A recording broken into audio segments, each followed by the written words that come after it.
The UK government is under increasing pressure as members of parliament threaten to name the alleged Chinese spy who became a close confidant of Prince Andrew. We're joined by a live guest, Richard Fitzwilliams, a royal commentator from London. Richard, many thanks for joining us this morning, and just summarise, if you will, where we stand with this. Prince Andrew has been, of course, urged to avoid a royal Christmas. There's threats in Parliament. Give us your assessment on how things stand on this Monday.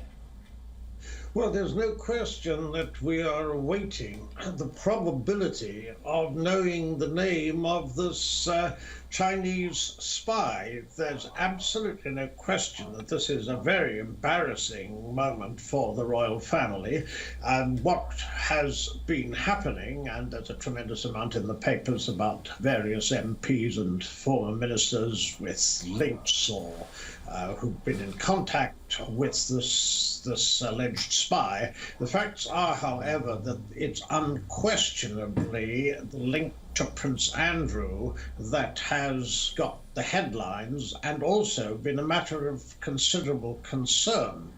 It appears that it was in 2012 when this spy known as H6 and Prince Andrew first met, and he seems to have become a close confidant. We know this from documents from Prince Andrew's senior advisor, who told this character that he was, quote, at the top of the tree, implying that he had some influence on who Andrew saw, or words to that effect, and also was told that he was under a tremendous amount of pressure.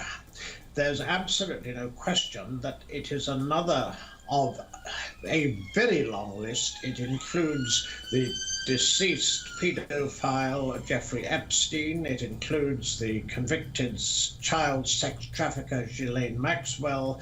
It includes persons from a variety of countries, including Libya and Tunisia and Kazakhstan, who have been considered undesirable.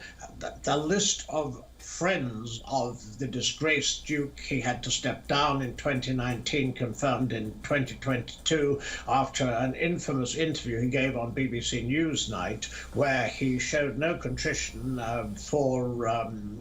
where he showed absolutely no remorse for the victims of his friend Epstein, and also, though he has strongly denied the allegations against him and has not been found guilty of anything, he was accused of sexual assault on 3 occasions by Virginia Roberts Giuffre.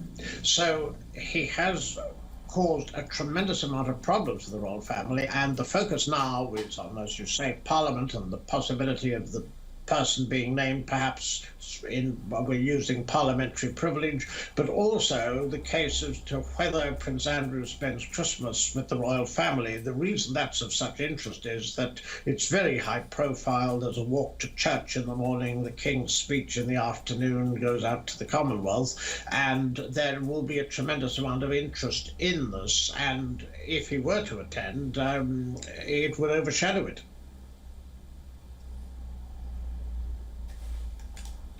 Absolutely. It's going to be a key moment in the calendar every Christmas with the royal family, as you say.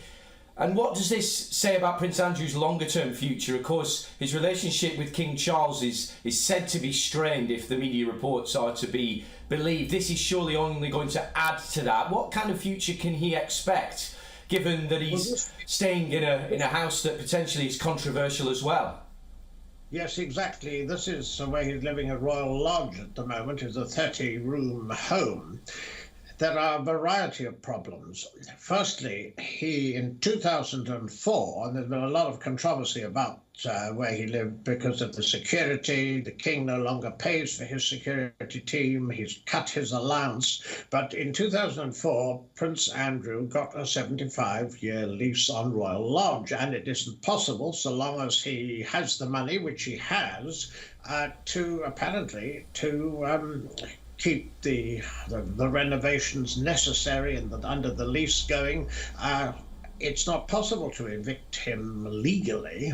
what might happen is some form of agreement with the king that he would downsize to Frogmore Cottage, which is where the Duke and Duchess of Sussex used to live. That is what is desired. The other problem, which must be mentioned, is that MI5, the British Security Service, are investigating what the spy, or alleged spy, apparently got up to with Prince Andrew's project pitch at Palace in China.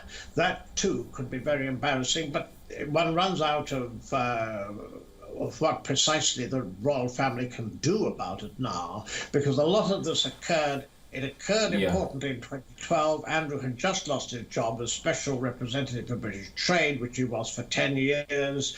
That was because of his friendship with the deceased paedophile Jeffrey Epstein, who then was alive. Also, at that time, there had been this photograph of him with Virginia Roberts Giuffre and Ghislaine Maxwell that had been published in the British press.